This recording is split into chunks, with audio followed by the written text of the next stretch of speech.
Let's go! Welcome back to Platform Podcast. My dear friend, how are you? I'm good. We're gonna speak English today, Danish. Nej. Vi hopper lige på hårdt i dag, som vi siger hver gang. Jeg ved ikke, jeg gentager mig selv. Jeg stopper med at sige det. Bror man, de 10 bud. Nå, du vil starte, ja, det er rigtigt. Ja, vi kører lige videre. Der har været 5 indtil videre. Okay. Og du har været rimelig tilfreds, faktisk. Meget. Du var meget skeptisk i starten. Meget imponeret og meget fordomsfuld, fordi jeg tænkte, det her, det er noget værd lort.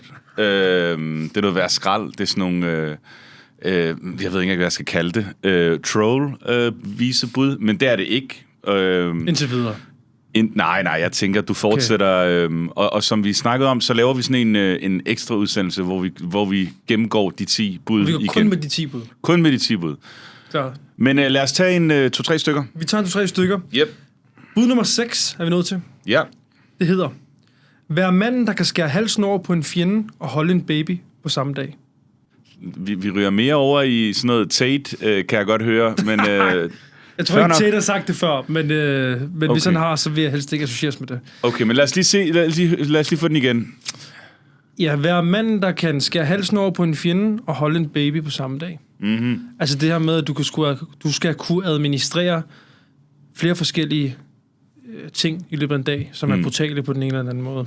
Både rolige ting, og du skal være klar til at bide, hvis det er nødvendigt. Ja. Forstår? Ja, jeg er fan af det. Jeg vil sige sådan en ting, jeg har tænkt over i løbet af ugen, som jeg vil sige, var, at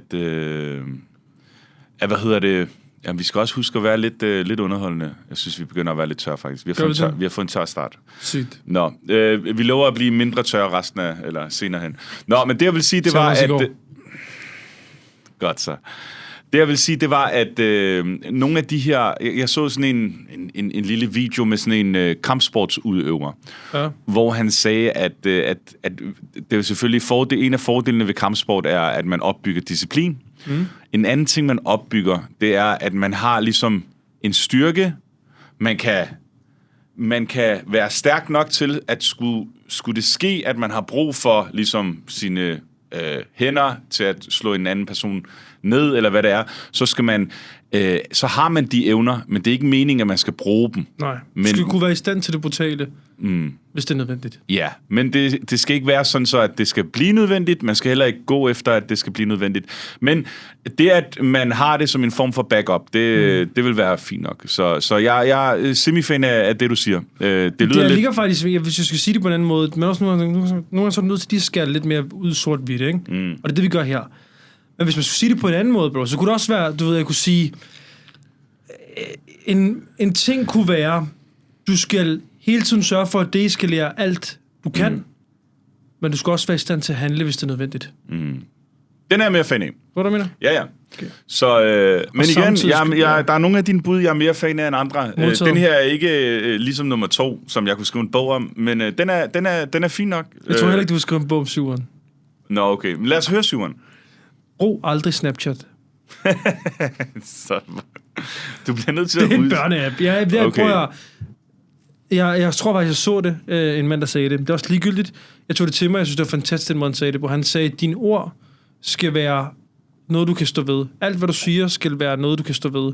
Det vil sige, at du skal ikke bruge skjulte apps, hvor du gemmer dig, eller sender kryptiske beskeder, eller... hvad er det, han sagde? Eller noget... billeder til alle mulige med hundeører, eller hvad fanden det var, ikke? Altså, dine ord skal være noget, du kan stå ved, og det skal kunne ses, og du skal ikke være bange for, at andre ser det, eller hører det. Okay. Og det er Snapchat er det stik modsatte, hvis man har... Ja, okay. Det er det. Jeg er ikke personlig fan af Snapchat, så jeg giver pluspoint til den. Kan du huske, vi havde Snapchat for 10 år siden, tror jeg? 10 år? Kan det gøre det? Jeg ved ikke, om du havde. Jo, men jeg ved ikke, om det kan gøre det. Men det er lang tid siden. Jeg tror, det er 10 år siden. Ja, det var... Det er ikke noget i røg i hvert fald. Men så tager vi 8'eren. Vi tager lige en mere. Nu har der været lidt 2 lidt. De har været lidt skuffende, de 2 i dag. Lad mig bare sige det sådan. Okay. Ja, det kan være, at vi laver den der special episode, at vi bare holder os til 8, og så skærer vi de her 2 fra. Men okay, lad os lige... Nej, okay, så ser vi. Så kan det være, du kan tilføje nogle selv. Det tager vi. Ja. Nummer 8. Beskyt det, du elsker, uden brug af kontrol. Uden brug af kontrol? Ja. Okay, det skal du uddybe. Ja. Men når jeg siger kontrol, så mener jeg, at du skal ikke fortælle dem, du elsker, for eksempel omkring dig, hvad de skal gøre. For eksempel det kunne være din kone, eller kæreste, eller hvad fanden folk har derude. Du skal ikke sige til dem, du må ikke, og jeg skal holde øje med, hvem du skriver med, og alle de her ting, fordi den form for kontrol gavner ingen, men du skal kunne beskytte det stadig uden brug af det. Altså, giver det mening? Jeg er fan. Ja. Den kunne jeg godt lide. Bravo. Den kommer med i vores special edition. Modtaget. Ja. Jeg synes, det er fint. 6 ud af 8, det er jeg tilfreds med. Ja. Jeg er tilfreds. Jeg kan godt lide den sidste der. Fordi at, jeg er ikke fan af det her med at control by, words. Jeg vil hellere have, at man skal sådan control by acting. Hvis du forstår, hvad jeg mener. Så man skal ligesom, hvis du gerne vil have nogle ting igennem, så er det ikke nok bare at sige det. Du bliver nødt til også ligesom at gøre noget for det. Så hvis du gerne vil have, at din partner skal opføre sig ordentligt, jamen så start med selv at opføre dig ordentligt. Det er sådan der, så er du allerede ret langt. Det er i hvert fald bedre, end at sige til hende, opfør dig ordentligt, og så ikke selv opføre dig som en spade eller sådan noget, ikke? Så jo, den er jeg fan af. Fedt, mand. Men så er vi i gang. Fuck, det er varmt herinde, bro. Ja, det er lidt varmt herinde i dag. Det er sygt. Sådan det er blevet sommer, så vi har nogle gode måneder foran os. Ja, men lad os hoppe videre så. Ja. Ugen som popular opinion. Okay, prøv at høre, den skal vi starte med fremover. Skal vi det? Ja, den bliver du nødt til at starte. Det er sådan en, der breaker the ice. Ja. Okay. Kom bare. Depression er en luksustilstand. Jeg har en masse holdninger til det der. Ja. Det vidste jeg, du havde. Ja. Det har jeg. Det vidste jeg godt. Godt nok. Kom med det. Du fortæller mig i dag, hvad du tænker om det. Okay, så i dag er det mig, der er lidt polariserende. Jeg er lidt polariserende i dag. Er det det, vi siger? Meget polariserende. Depression er ikke en ting. Det er bare noget, vi har opfundet. En illusion. Kald det en illusion. Depression er en illusion. Sådan kan du godt sige det. Jeg siger ikke mere, sorry. Ja, depression er ikke en enkelt ting. Det er en tilstand, man kan være i, men det er ikke, der findes ikke noget, der hedder depression. Jeg tror, der er rigtig mange psykologer og videnskabsfolk, forskere og alt muligt, der også ligesom fortæller os, at depression er ikke en decideret ting. Det er noget, vi lidt bilder os selv ind. Og jeg tror også på, at meget af det, vi kalder depression, det vil sige de her triste tanker, man sidder fast i, det er nogle ting, man kan kalde det arbejde sig ud af. Og nu siger jeg arbejde sig ud af, det er ikke fordi, man skal arbejde på et job ud af. Man kan arbejde med sig selv ud af det. Og det er den eneste mirakelkur til depression, det er en selv. Selvfølgelig kan man tage nogle piller, der sikkert også hjælper til det og sådan noget. Men det starter med en selv. Og det starter med, at man lige kigger sig selv i spejlet og anerkender, at det, der har medført den her depression, det er hverken ens kæreste, eller ekskæreste, eller kone, eller barn, eller datter, eller chef. Det er faktisk ens selv. Man har mistet lidt respekten for sig selv. Så man skal prøve at genopbygge den respekt for sig selv, og så kommer resten af sig selv. Og en ting, jeg vil sige til folk, der ligesom er i en form for depressionsmode, noget, der kan hjælpe dem, det var mit råd til alle mænd sidste gang, det er at lave fysisk træning. Der er adskillige forskningsprojekter.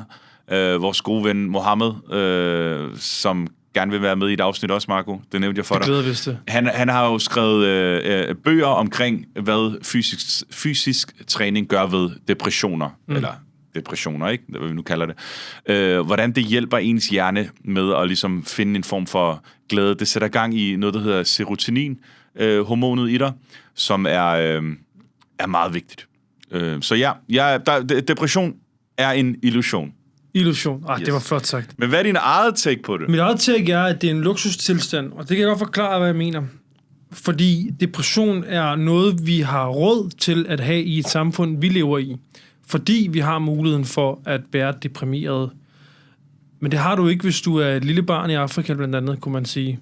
Et lille barn i Afrika har ikke råd eller tid til at ligge sig ned og beklage sig over livet. Et lille barn i Afrika vil ikke have tid til det, og skal ud og arbejde for det.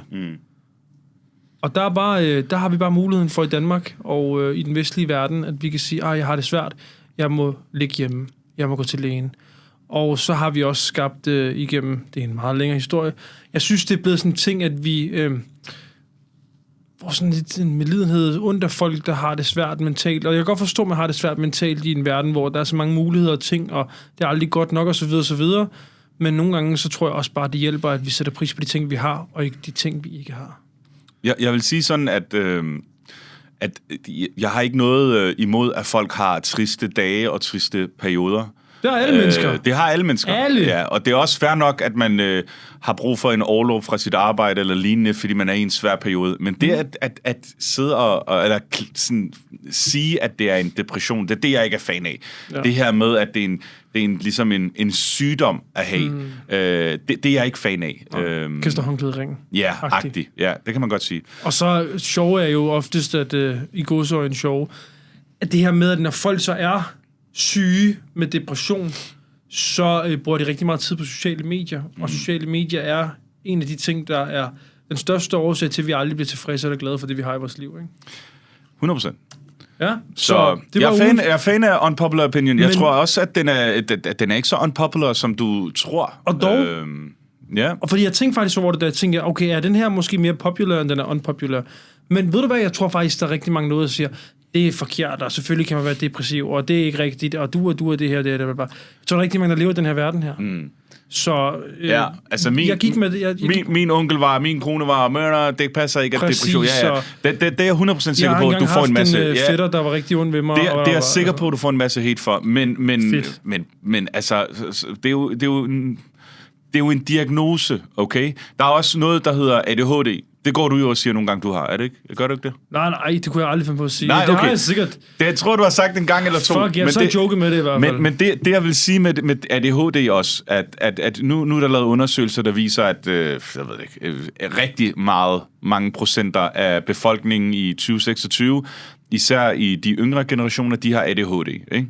Og så er der nogen, der siger, prøv at høre, ADHD, det er ikke noget, man kan være. Altså, det er bare en diagnose, som man... Det er for meget sukker i barndommen.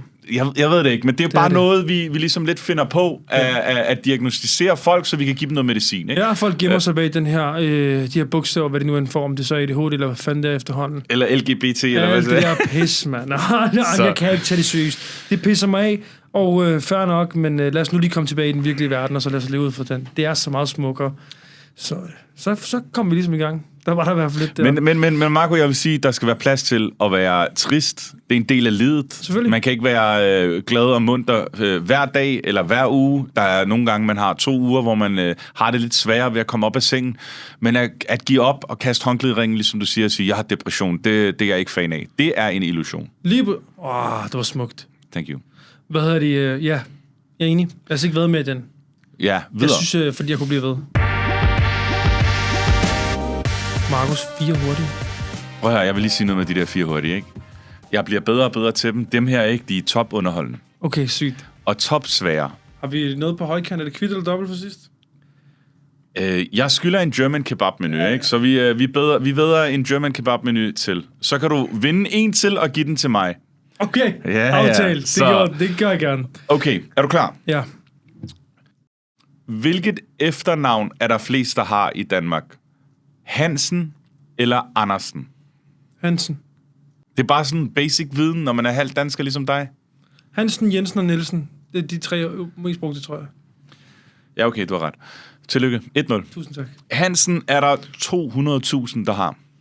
Rundt regnet. Ja, det er alligevel mange. Andersen, 150.000. Ja.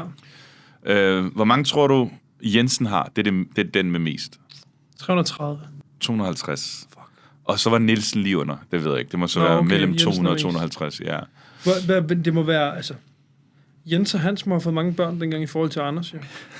Så... Er det ikke sådan, det er? Det er sådan kan vi godt sætte den op, ja. Okay, nå, men 1-0. Det var flot. Yes. Så har jeg en, du skal tænke lidt over. Kom. Hvem har flest brugere? Spotify eller Netflix? Spotify. Og ja, fair nok, det er rigtigt nok. Der er ikke det der, er du sikker og sådan noget, fordi så ja. Korrekt, 2-0. Må jeg spørge, hvorfor? Det er fordi, at Spotify er billigere. Der er flere, der deler Netflix. Stadig, selvom man siger, man ikke kan. Det er der nogen, der gør. Ja. Og så Netflix er en lidt forældet streaming-tjeneste, tror jeg, i forhold til tidligere. Okay. Det ved jeg ikke, om de er. Det er et bud, jeg ved det ikke. Bro, alle, der hører musik i dag, hører på Spotify stort set. Men der er Apple Music, der er... hvad er der ellers? YouTube Music. Kender du nogen, der lige siger, prøv lige at høre den her sang, så åbner de Apple Music. Bro, hvis der er nogen, der åbner Apple Music, når jeg spørger... lad os sige, der kommer en hen til mig og siger, vil du høre den her sang, og de åbner Apple Music, så går jeg min vej. Ja, okay. Umuligt. Okay, fair nok. Men du har ikke vundet endnu. Okay. Ja, 2-0. Ja, jeg har vundet. Fordi jeg har to tricky. 4-0 i dag. Okay, vi prøver. Og nu skal du tænke, okay. Tænker han et skridt frem, 2 skridt frem, 8 skridt frem, hvad gør han? Er du klar? Den her, den er rigtig tricky. Okay. Hvad bliver der drukket mest af dagligt i hele verden? Te eller kaffe? Te. Ja, okay. Den har jeg haft før. Jeg kan ikke huske, hvornår. Jeg har haft den der før. Te. Der er så mange, der drikker te i Asien. Det er helt sindssygt. Og Sydamerika. Ja, altså Sydamerika og Indien og Mellemøsten og sådan noget der, de drikker så meget te. Ja, tillykke. Tak. Er du klar over, hvor skuffet jeg er lige nu? Ja, men jeg skulle trække den bedre ud. Jeg lover dig nummer 4. Ikke så meget. Du ved, jeg havde bare regnet med, at du havde svaret forkert på nogle af dem, men det er fandme nummer 4. Jeg bliver nødt til at gøre det bedre. Nummer 4 er faktisk den sværeste. Okay. Er du klar? Ja. Hvad har vi mest af i Danmark? Bildæk eller cykeldæk? Hvad? Altså, nu trigger den jo, fordi man tænker, Danmark, København, cykelhovedstad næsten, ikke? Udover ja, Amsterdam. Men selv hvis der er flere cykler end biler, så kan der stadig godt være flere bildæk. Der er 4 bildæk på en bil. Det er rigtigt. Ja. Har du seriøst kunne finde ud af det her? Det er sindssygt. Jeg har. Det er sygt. Og det er mit eget spørgsmål. Tæller bildæk, der ligger hos en forhandler med? Og cykeldæk? Eller er det kun dem, der kører på gaden? Det ved jeg ikke. Okay, modtaget. I den undersøgelse, hvor man har undersøgt, hvor mange biler der er i... Nej, det må være... det er, fordi man har ganget det op via, hvor mange biler der er. Der er på gaden, okay. Ja. Men husk, der er nogen, der har firmabiler og så videre og så videre. Der er nogen, der har... Har der noget, der hedder firmacykel? Ja, det er der sikkert også. Altså, jeg vil sige, cykelhovedstad nummer 1 i verden er Amsterdam. Og nummer 2 er København, ikke? Ja. Skal vi lave noget hovedregning? Lad os sige, der er 4,5 til 5 millioner cykler i Danmark. Ja, det er der jo ikke i biler. Er der 2 millioner biler i Danmark? Det skal du så gange med 2 dæk, ikke? Ja, det var så er du oppe på 9-10 millioner. Ja, 10 millioner. Og så skal du have 2,5 millioner biler. Ja, har du 2,5 millioner biler i Danmark? Har hver anden en bil i Danmark? Eller næsten lidt under hver anden? Ej, det tror jeg fandme ikke, de har. Ej, jeg siger cykler. Okay. Cykeldæk. Det er biler. Fuck, man. Så min ære er reddet lidt. Du har vundet. Der er ikke så meget, men den er reddet lidt. Er der virkelig så mange biler i Danmark? Der er 4,5 til 5 millioner cykler, så det vil sige cirka 10 millioner dæk. Du hjalp mig der ved lige at sige, hvor mange der var. Ja, det gjorde jeg. Der er lige under 3 millioner biler i Danmark. Okay. Så vi er oppe på en 11-12 millioner dæk. Sygt. Ja, jeg vidste heller ikke, der var så mange biler, men det er der åbenbart. Ja, det er der. Så vil det også busser og offentlig transport og sådan noget, måske? Taxaer. I don't know. Ja. Der er lige blevet bestilt 600 kinesiske taxaer til Danmark. Er der det? Ja. Så... Hvad kører de på? Jeg tror, det var el, uden at være helt sikker. Det tænker jeg. Jeg tænker, alle nye taxaer er el-taxaer. Jeg ved ikke. De kører på risvin eller sådan noget lort. Jeg ved ikke, hvad de kører på. I don't know. Nå, men 3-1. Tillykke med det. De sidste 2 gange har jeg lige fucket op på den sidste. Næste gang så har jeg dem alle sammen. Vi ser på det. Jeg er tilbage med 4-5 nye næste gang. Sammen med en gæst, måske. Hvad er på menuen? På menuen har vi Hardis top 3 nyheder. Ja. Aktuelle. Okay. Lad os få noget. Okay. Kom med noget guf. Hvad har du set i ugens løb? Jeg har set et maleri blive solgt for 1 milliarder kroner.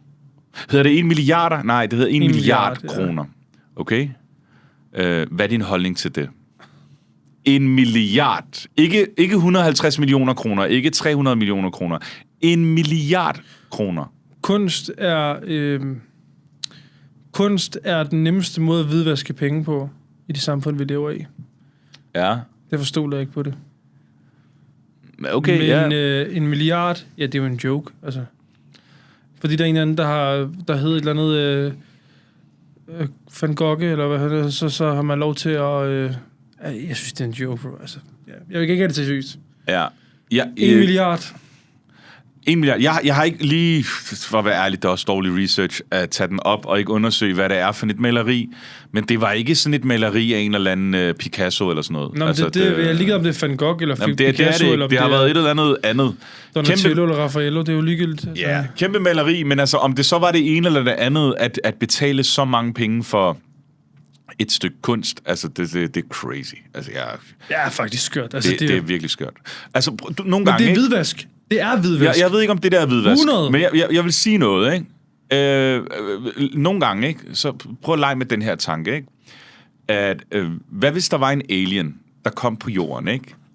Kommer forbi, du ved. Han er fra planet nummer 923S, eller sådan noget, ikke? Så kommer han forbi verden. Så siger han, så vender han retur til sit folk, og så siger jeg har været forbi den der planet. Det er fucking mærkeligt. Så siger de, ja, hvad så? De bekriger hinanden alle sammen. De hader hinanden. Okay? Selvom de er en race, kan man godt sige, altså, det er vi jo i princippet, så står vi og bekriger hinanden, og så vil han sige som en lille fodnote, og så betaler de rigtig meget af deres valuta for sådan tegninger. Kan du se det? For tegninger. I stedet for at give den 1 milliard til nogle fattige nede i Afrika eller et eller andet, nej, vi vælger at sige, okay, lad os lige bruge 1 milliard kroner. Prøv at høre, det er ikke 100 millioner, det er 1 milliard kroner. Det er sygt. Det er crazy. Ja, det er fucked up. Ja, det er sygt. Men ja, det var en af de nyheder, jeg lige løb forbi i løbet af ugen, ikke? Altså, brugen af penge, det er jo nok det, regeringen er dårligst til, ikke? Men jeg tror ikke lige, det her var regeringen. Men, jeg ved ikke, hvad det er, men altså, det ja. Jeg tror, det var en fond. Nej, det var et eller andet. En eller anden fond. Det er lige meget. Men det er en joke. Nå, hvad hedder det? Næste nyhed, jeg har. Yes. Et lidt sjovt emne.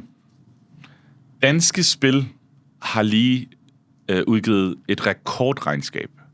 Og de kan se, at den del af Danske Spils portefølje, der er i størst vækst, det er betting.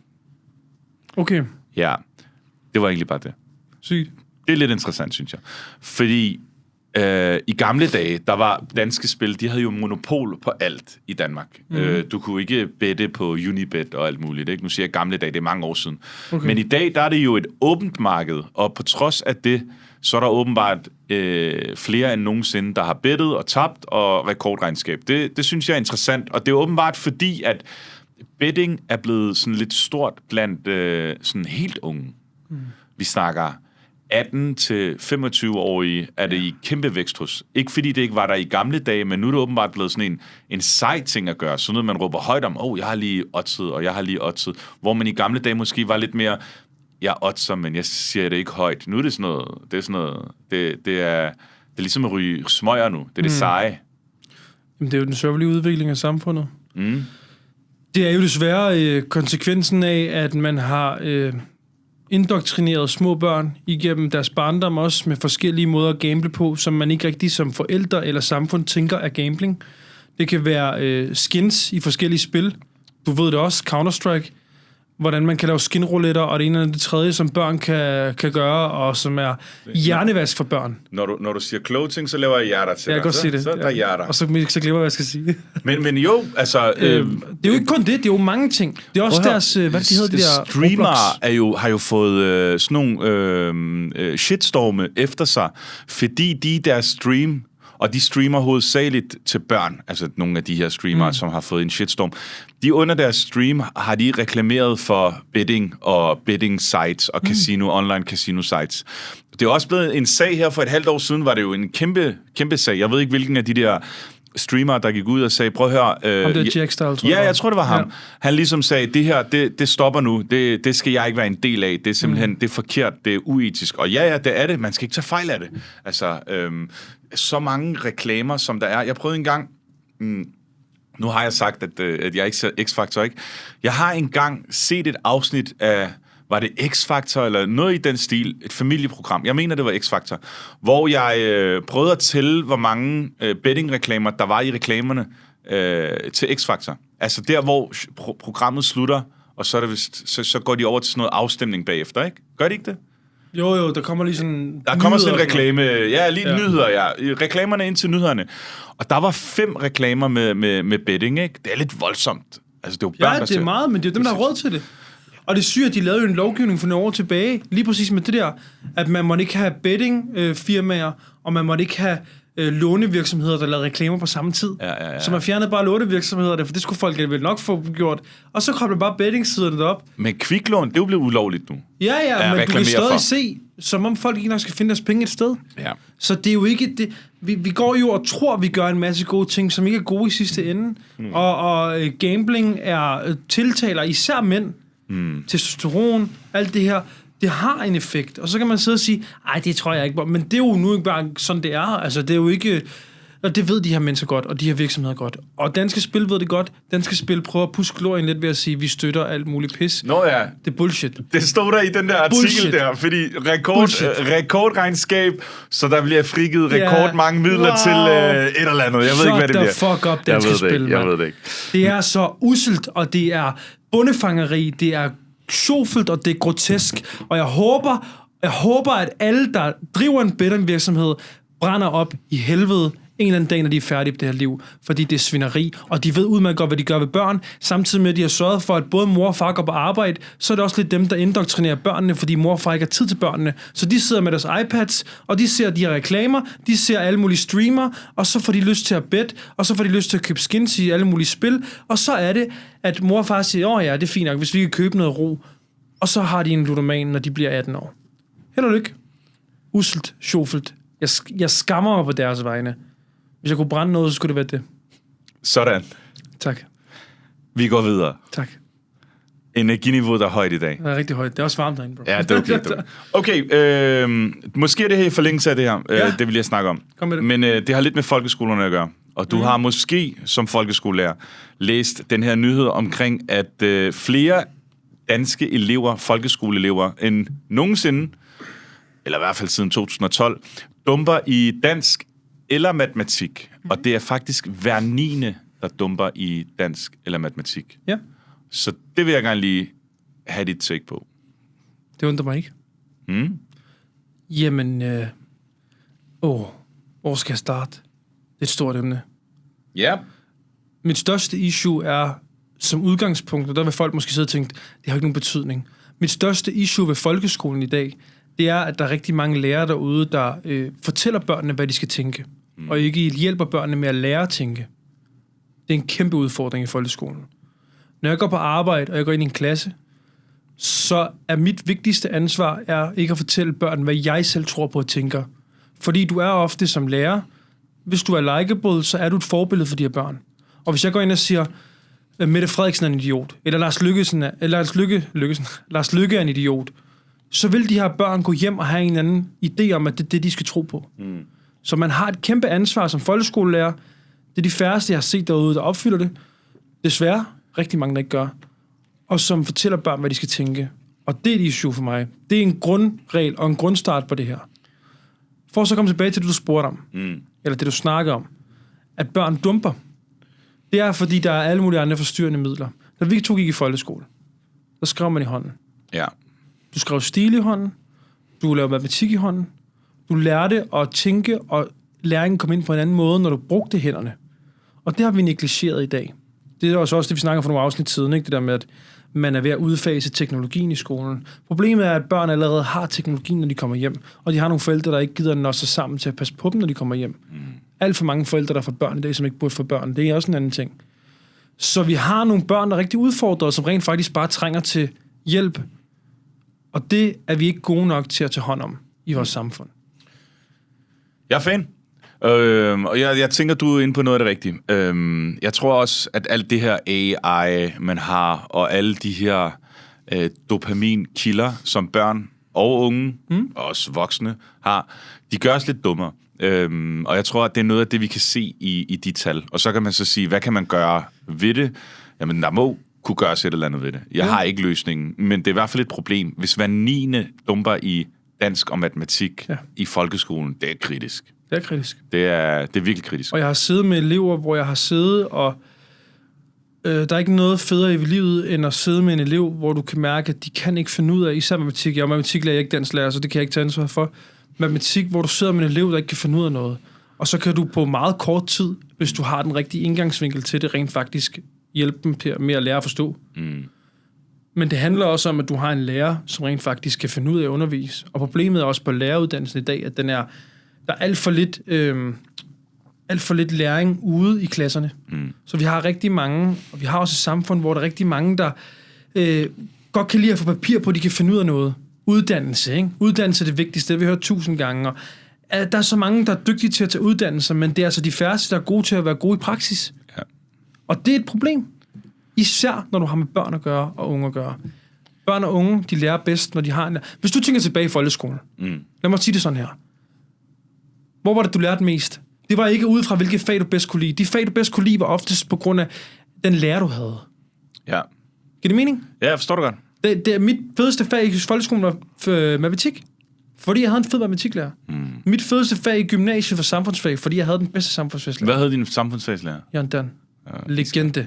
Skud til Jørgen Dan. Jørgen Dan. Legende. Men det er derfor... Ja, jeg forstår dig. Ja. Jeg forstår. Jeg er ikke så god til det der, så jeg vil ikke engang komme med mit take på det. Jeg lader folkeskolelæreren stå med sit alene. Jeg synes, du kom med nok guldkorn der. Så lad os holde den der. Og det var mine 3 nyheder. Du fik mig op i det røde felt i dag, mand. Ja, det er okay. Det er også varmt, som du siger. Det hjælper på det, ikke? Jamen, der er også lige nogle emner, der kan pisse mig af. Så. Også fordi de hænger faktisk lidt sammen, ikke? Nå, vi kører videre. Fuck det der. Ugens emne. Ja, det har jeg glædet mig til. Har du set... Det er faktisk... Vi kunne godt have taget den sidste gang. Har du set Dansk Kvindesamfund? Hvad det vil at sige? Det omhandler værnepligt og krig. Ja. De har været ude at sige, at kvinder kan ikke tvinges i værnepligt og krig, eller skal ikke og bør ikke tvinges i værnepligt og krig, ligesom mænd, fordi de er mere skrøbelige og mere modtagelige for at få PTSD, for eksempel. Så. Ja. Hvad tænker du om det? Der bliver jeg nødt til at sikkert være lidt boykot, men det synes jeg ikke er fair. Nej, sorry. Hvorfor? Sådan, hvis det er min egen personlige holdning, så sådan ærligt, så er det fair nok. Men når den kommer fra Dansk Kvindesamfund, som jeg er sikker på, har været utrolig meget fortaler for, at der skal være meget ligestilling. 100%. Ja. Det er jo det, der er så kontroversielt. Ja, og når det så ikke lige, du ved, er til deres fordel, at de så melder sådan noget ud, så er jeg sådan lidt, where is the ligestilling? Du ved ikke? Yes. I don't know. Men jeg vil meget gerne høre dit take på det, for jeg er sikker på, at du har noget real potentiale her. Jeg kan jo kun sige, at Dansk Kvindesamfund har jo ret i mine øjne. Kvinder er mere udsat for muligheden for at få PTSD, og er nogen, vi skal værne mere om rent psykologisk, hvis du spørger mig. Så Dansk Kvindesamfund er ret. Det, de så gør i min verden, det er, at de kalder bullshit på alt det lort, de tidligere har lukket ud omkring ligestilling. Yeah. Og det fede er her, at Dansk Kvindesamfund faktisk sørger for at fortælle os, at der er forskel på mænd og kvinder. Ja. Og det er det, jeg går afsted med og siger, det er fantastisk. Skulle vi så ikke prøve måske at finde ud af, hvad det er, kvinder har det bedst med, og mænd har det bedst med, og så få dem til at spille sammen, i stedet for at lukke alt det her bullshit ud. Jeg er træt af det. Nå, men det er fair nok. Jeg forstår også godt, det er jo sådan lidt hykleri. Er det ikke det der hykleri? Ja, det er hykleri, jo. Ja. Men det er smukt. Det er hykleri i bedste sendetid. Det er fantastisk. Jeg elsker det. Ja. Men det er jo klassikeren. Man vil jo ikke lege med, når det begynder at blive hårdt. Så det er spændende. Nå, men det er fedt. Dansk Kvinderåd, sagde du? Kvindesamfund. Okay, ja. Hold da op. Ja. Fedt. Men det har så fået nogle... der er nogle andre, der har været ude og udtale... Jeg kan ikke huske, om det er præcis, man kan op på det, som har været ude og udtale, at det er noget bullshit at lukke ud og bla bla bla. Så det har været lidt bekrigen der. Ja. Det har været god underholdning. Jamen, det kan jeg da godt forestille mig. Jeg så det bare og tænkte, det er godt det her. Ja. Men jeg tænker, at det er ekstremt dobbeltmoralsk, og man skal... det er sådan lidt... Der burde de have tænkt sig lidt om. Det er fandme et selvmål. Ja, men det er et selvmål. Kæmpe selvmål. Ja. Og det er fair nok, ligesom du siger, det er fair nok at budskab, de har, eller hvad man siger, indstilling til det her, de har. Men så må de genoverveje nogle af de andre, ligesom... indstillinger, de kommer med på andre områder. Fordi det her, det modsiger lidt sig selv, ikke? At mænd og kvinder skal have samme rettigheder, mænd og kvinder skal have lige så meget i løn, og alt det der, det er fair nok, alt det der, de kommer med. Men hvis man går ind for, at der skal være sådan ligestilling, så kan man ikke begynde at sige, jamen lige på det her område, så behøver der ikke være ligestilling. Men jeg ser det lidt som, at Dansk Kvindesamfund har lavet en masse selvmål i mange år, og nu har de faktisk lavet et mål i den rigtige ende. Ja, sådan kan man også godt se det. Ja. For første gang i dine øjne. Nej, det ved jeg. Jeg kan ikke udtale mig om, hvad de har lavet tidligere. Men det er ikke noget, jeg kunne forestille mig, de har lavet. Jeg tror, de har lavet flere selvmål, de har lavet mål i min verden. Ja, så skud til Dansk Kvindesamfund. Det er godt, de har fået øjnene op for den virkelige verden. Og lad mig understrege, jeg synes personligt ikke, at kvinder skal i... Hvis en kvinde gerne vil i militæret, så fint. De må gerne have det. Det skal være en mulighed for kvinder. Det skal ikke være tvang. Jeg synes, det skal være forskel på mænd og kvinder. Det er mænd, der er gået i krig gennem historien, sådan skal det fortsætte med at være. Og jeg synes, vi skal værne og passe på kvinder, og psyken hos kvinder, fordi den er mere udfordret, end vi er klar over. Så jeg vil gerne have, at vi skal passe på kvinder. Udfordret, der mener jeg. Nå. Du ved, ja, ikke okay. Ja. Ikke en negativ ladning. Men du ved godt, hvad folk kalder. Jeg ved ikke, om andre forstår. Jeg kan godt... kvinder er dumme. Ja. Okay, og det gjorde jeg ikke. Ja. Så super, vi kører videre. Ja. Det var det. Det var meget kort i dag. Og vi er effektive og hurtige. Er vi det? Jeg har en lille ekstra en, hvis der. Godt. Dagens teori. Bro, det her, ikke? Det er faktisk ikke min teori. Det er noget, jeg kom i tanke om forleden dag, okay? Men de her teorier, det skal jo være fakta. Det er ikke bare noget, du kan fyre af. Nej, det har vi snakket om. Den her. Okay, fyr den her. Fordi det er fakta. Okay. Selvdyrket fakta. Kom bare. Jeg har en kammerat. Ja. Okay? Kender ham i mange år. David hedder han. Vi kalder ham Dumme David. Fint. Han har skabt en teori, der hedder bobletid. Ja, okay. Okay, lad mig forklare bobletid. Bobletid går ud på, at hvis der er noget, der er i stykker. Lad os sige, du har en defekt mikroovn. Ja. Så, kan du følge mig? Giv den noget tid, så virker den af sig selv. Ja. Og jeg lyver ikke, okay? Jeg har set den her mand, og jeg har grinet af ham i mange år med det. Jeg er ikke sjov. Hver gang vi har været sammen, og der er noget, der er et eller andet, bla bla bla, så har han givet det måske 3 måneder, nogle gange 1 år eller 2, så virker det. Forleden dag, der prøvede jeg det samme igen. Ja, med hvad? Jeg havde sådan en lille iPod, jeg fandt frem. Fordi den var gået i stykker. Jeg er sådan en gammel en for gamle dage. Og den var gået i stykker dengang. Den virkede ikke. Jeg kunne ikke lade den op, jeg kunne ikke gøre noget. Den virkede ikke. Den har fået bobletid i rigtig lang tid. Okay? Ja. Vi snakker 10 års bobletid, tror jeg. Ja. Den virker. Okay, sejt. Fedt. Og så kommer jeg i tanke om det her. Ja. Jeg skal komme med mit take på det. Ja. Okay, det bliver et spirituelt take. Okay. Er du klar? Ja. Så det bliver meget dybt, Marco. Kom. Okay, fordi... Så har du lagt det. Nå, hvad hedder det? Prøv at høre. Sådan her i livet, ikke? Der er sådan... Hvis ting alligevel skal løses, så skal de sgu nok blive løst. Lige meget om du løber et maraton for det, eller om du tager den lidt slapper. Kan du følge mig? Hvis det sådan er skæbnen, at det skal løses, eller at det skal fikses, eller man skal nå i mål, så skal skæbnen nok få det i mål. Kan du følge mig lidt? Ja. Så lad være med at stresse for meget. Det her, det er lidt et andet take end din teori, men i den samme boldgade. Okay? Jeg kan ikke give dig et eksempel. De dage, hvor jeg tager alle mine opkald, stresser utrolig meget over alle de her avancerede ting, der lige dukker op, og spontane issues, jeg har i min forretning og alt det her. Alt det ansvar, jeg har. Hver gang jeg er på og stresser mig selv og tager alle opkaldene, okay? Så får jeg det løst selvfølgelig. Det er så, hvad det er. De dage, hvor jeg sådan tænker, de skal nok klare det selv. Og lad være med at svare opkaldene. Sætter den på forstyr ikke. Tager kun 1 ud af 10 opkald, for eksempel. Okay? Tingene bliver alligevel løst. Yeah. Altså sådan, sjovt nok, på en eller anden sjov måde. Så man skal nogle gange sådan der, kalde det at stole på universet lidt. Man skal bare lige sådan der, læne sig tilbage og sådan der, nogle gange bare chill. Det skal nok gå.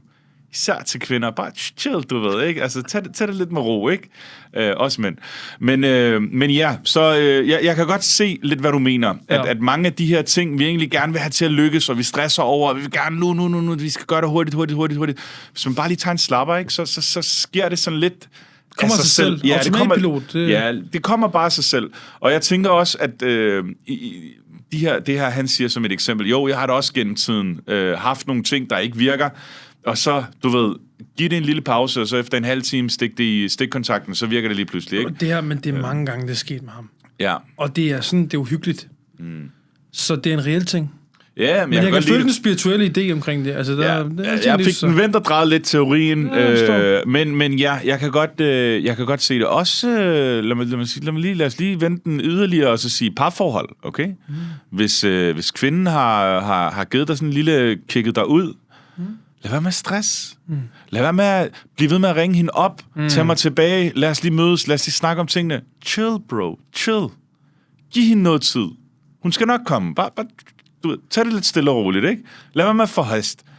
Og hvis man gør det, så er chancen for at få hende tilbage i hvert fald større, end at hvis du bliver ved med at ringe og stalke hende, eller hvad fanden du har tænkt dig at gøre, ikke? Hørt, yes. Så din teori... Så bobletid virker også på kvinder? No comments. Som du kan sådan dreje og vende ting. Så lad os bare sige det, hvis du sådan... Ja, okay, yes. Det tror jeg på, den køber jeg. Fedt. Fed teori. Okay. Fan af David. Ja, og den holder stik. Er vi gode tid, er vi ikke? Ja, vi har tid. Lad os lige tage en mere så. En teori? Ja, men det er lidt noget andet. Kom bare. Den kunne også godt være under en popular opinion. Kom bare. Okay. Jeg skal lige formulere den her korrekt. Ja. Okay, så giv mig lige en tid. Jeg har bare skrevet det i kort stikord. Kvinder ønsker en vild mand, der kan være rolig over for dem. Mænd ønsker en rolig kvinde, der kan være vild kun over for dem. Jeg skal lige have den første del igen. Kun den med, hvad kvinderne ønsker. Jeg forstod godt den med mændene, så bare lige den første del. Kvinder ønsker en vild mand, der er rolig kun over for dem. Ja. Okay, ja. Approved. Mission accomplished. Ja, den er god nok. Hvad så? Vil du have mig til at uddybe det? Eller hvad vil du? Ja. Okay. Ja, da giv dit take på det. Jamen, det bliver nogle gange så kontroversielt, det hele. Og det er fedt. Den der med, hvad mændene ønsker, de ønsker en kvinde, der er vild over for dem. Den har jeg de ønsker en rolig kvinde, der er vild kun over for dem. Den har jeg ikke nogen kommentar til. Den det behøver jo ikke kun at være seksuelt. Det kan også bare være... Jeg har ingen kommentar. Så. Men kvinder ønsker, siger du så, en mand, der er lidt vild i det, men over for ham... De bliver tiltrukket en vild... Okay. Undskyld, du lige to ord fra dig. Nej. De ønsker en vild mand, kaotisk mand, må det flyve rundt, men når de er sammen med ham, så kan de ligesom vende ham til at være rolig. Ja. Og mænd kan godt lide en rolig kvinde. Hvis de kommer ind på en klub, det er kvinde, der sidder over i hjørnet og helt stille og sød, og så skal hun være lidt vild over for ham, når de er hjemme. Ja. Det behøver ikke være seksuelt, det er bare generelt. Nej, jeg forstår dig. Den vil jeg komme til på. Men prøv at høre. Kvinder vil gerne have den lidt vilde fyr, kald det. Ham, der ikke er kedelig og tør.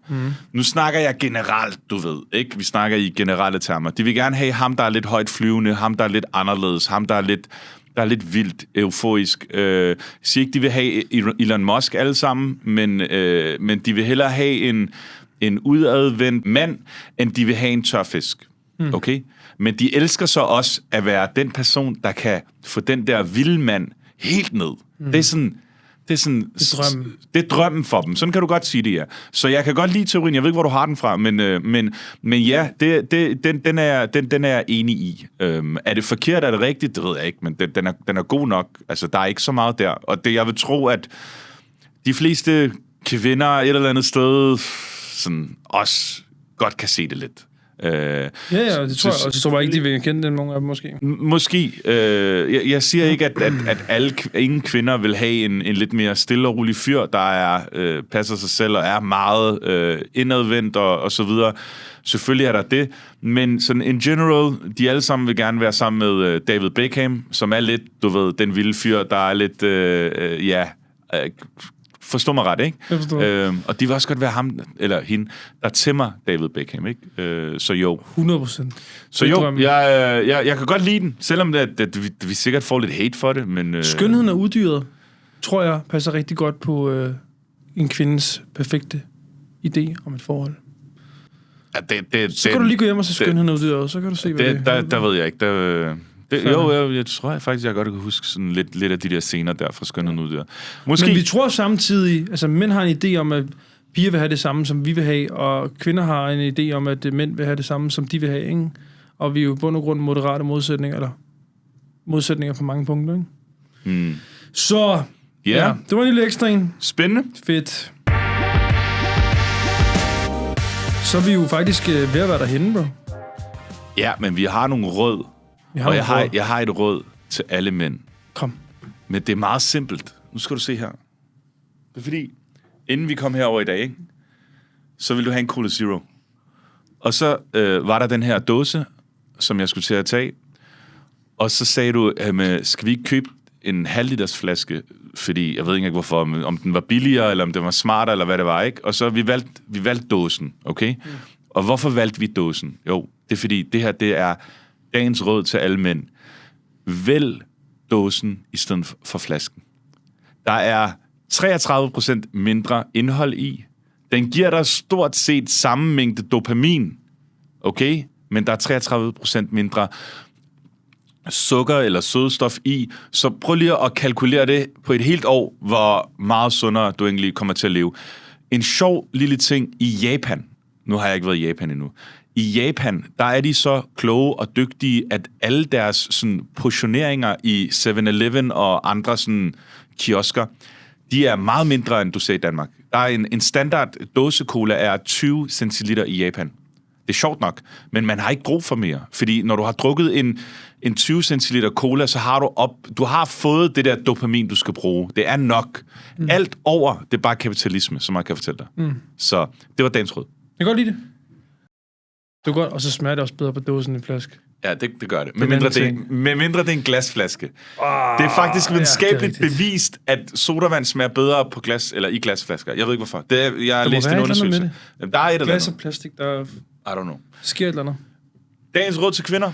Stop med at dele dine forholdsproblemer med nogle af dine veninder eller familie. Det var det? Ja, jeg kan godt uddybe det. Stop med at dele dine forholdsproblemer med dine venner og familie. Jeg kunne sige det samme til mænd, men jeg siger det især til kvinder. Men du bliver nødt til at uddybe, hvorfor. Ja. Jeg siger det lige ud. Hvis vi tager veninder, så er det de færreste af kvinders veninder i dag, der vil dem det bedste. Flot. Vent lidt. Videre. Og hvis du tager familie, så kan det oftest hurtigt blive biased, og de vil proppe dit hoved med negative ting omkring forholdet, fordi man oftest kun deler det negativt. Så du vil stille og roligt blive hjernevasket til at droppe noget, der måske ikke er så dårligt, som du kan gøre det til i momentet.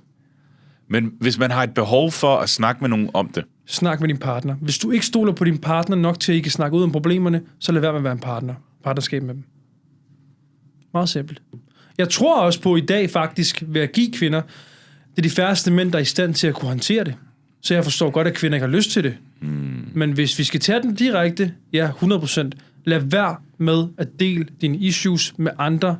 Hold dine problemer med din partner. Hvis I ikke kan snakke om det, hvis vi ikke kan løse det, hvis det ikke kan fikses, så lad være med at være et partnerskab med dem. Folk omkring dig kommer til at ødelægge dit forhold. Især dine veninder.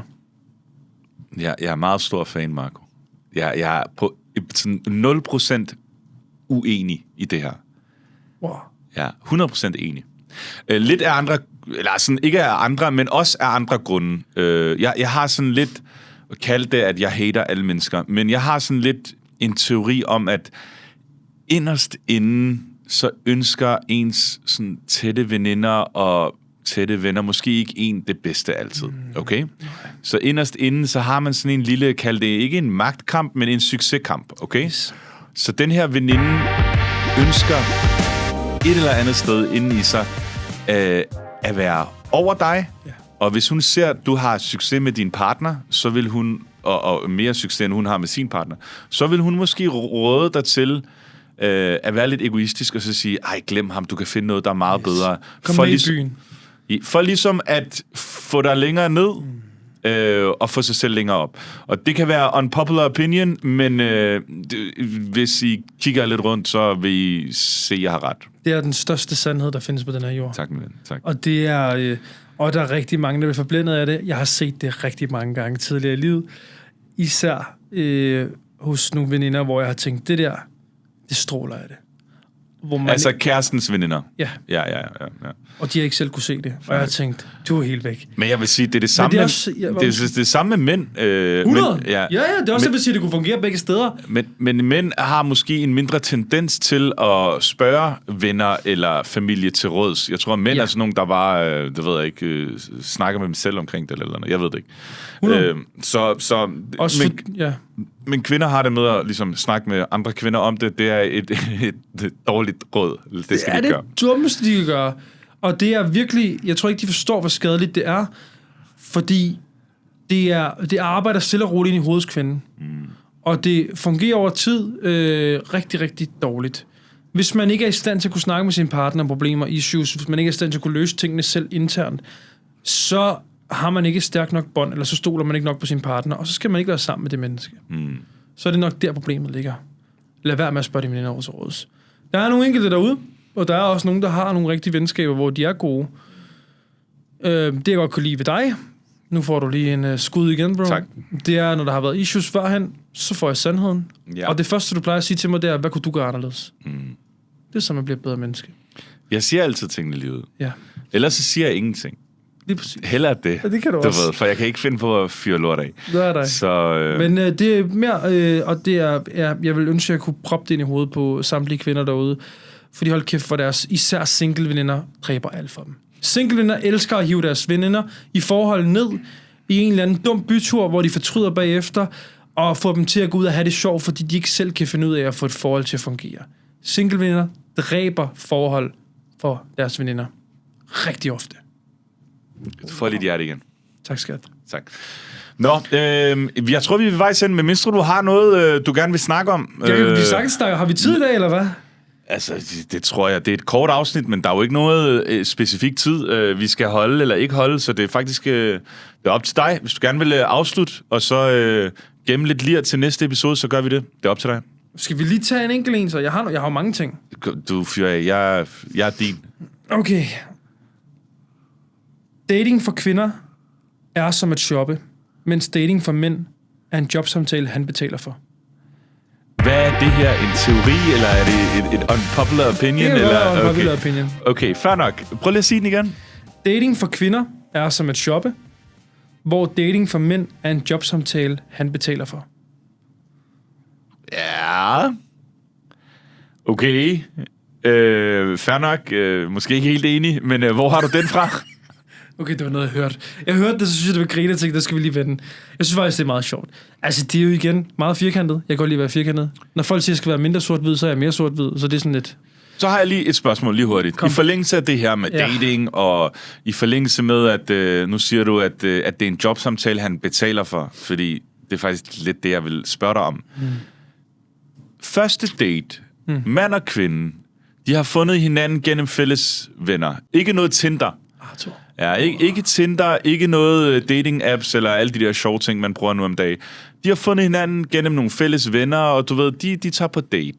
Mand, kvinde. Alt er okay. Der skal betales. Hvem betaler? Men. Hvorfor? Og hvem tror du betaler i de fleste tilfælde i Danmark?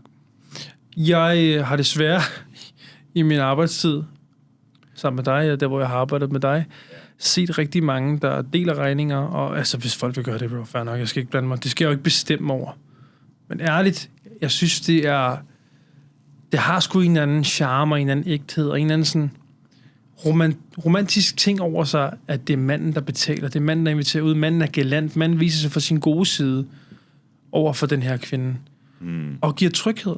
Og jeg tror på, selvom nogle kvinder nok vil sige, nej, det passer ikke, at det er en form for tryghed, at manden viser sig, at han siger, ved du hvad, den har jeg. Lad mig tænke over det. Jeg vil bare gerne have en god aften. Wow.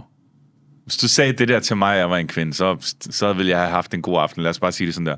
Hvad tror du, dansk kvindesamfunds svar til det her er? No shit. det er rigtig sjovt. Der flyver jokes oven i hovedet på mig. Jeg skal lige prøve at...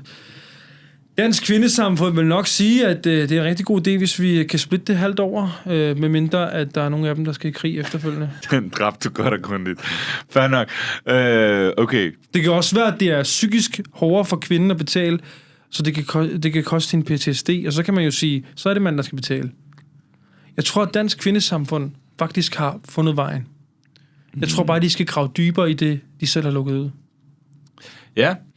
Så jeg vil sige, at du har fat i noget rigtigt.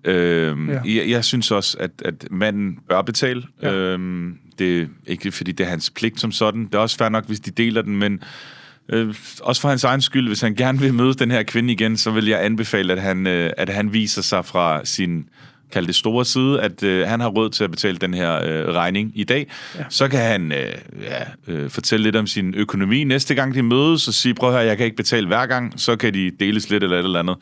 Men jeg synes, første date, hvis han godt vil imponere kvinden, så bør han betale. Og så kan man så sige, jamen, bliver en kvinde imponeret af, at en mand betaler? Nogen vil sige nej. Inderst inden vil de alle sammen sige ja. Okay. Ja. Den er fed, den der. Ja, så kan du overveje, hvad jeg mener med det. Ja, jeg er slet ikke i tvivl, men jeg tror også, det handler om, hvordan du gør det. Hvis du skal sige højt, og jeg betaler, eller gør et eller andet. Hvis du bare betaler gelant uden at sige noget, gå op og siger, jeg har fikset regningen, skal vi gå en tur? Så er det noget helt andet. Der er stor forskel på, hvordan du gør det. Hvis manden sidder og siger, skriver til hende, hvilket jeg tror, mange mænd er dumme, okay bro? Mænd er fucking dumme. Jeg tror, der er rigtig mange, der skriver, vil du med ud og spise, jeg betaler. Sådan gør du ikke. Så siger, vil du med ud og spise, du spiser, og uden at sige det højt, så har du været op, og så har du betalt regningen. Og når de snakker om afregnende bord, så siger du, den har jeg ordnet. Skal vi gå en tur? Kunne du tænke dig at gå en tur, eller skal jeg følge dig hjem? Eller sende en taxa, eller et eller andet. Det kan ikke være så svært at gøre det rigtigt eller ordentligt. Der mangler galanthed. Hvis vi mænd er mere mænd, så er kvinder mere kvinder. Men mænd er ikke mænd længere, så derfor så er kvinder heller ikke kvinder. Verden er ødelagt. Værsgo. Og med det slutter vi af med dagens joke. Ja. Kom med den. Er det en god en? Det ved jeg ikke. Fyr den af. Vi tager den. Hvad kalder man en kvinde, der kan tage ansvar? Først og fremmest tak til alle, der lyttede med. Og så med. Og lad os da lige få den her. Hvad sagde du? Hvad kalder man en kvinde, der kan tage ansvar? Hvad kalder man en kvinde, der kan tage ansvar? Ja. En kvinde? Transkønnet. Det er godt. Tak for det, ven.